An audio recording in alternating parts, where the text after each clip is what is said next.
Canım iste canım bile sana kurban yar. Yıldızlar yerinde güzel bırak dursun yar. Saçlarımı ellerinle okşa yeter yar. Gönlüm senden bir şey ister, nasıl desem yar. Allah beni bulla beni al koynuna yar.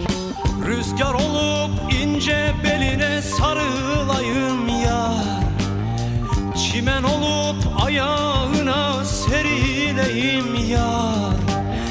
Sürme olup gözlerine sürüleyim yar. Canım iste canım bile sana kurban yar.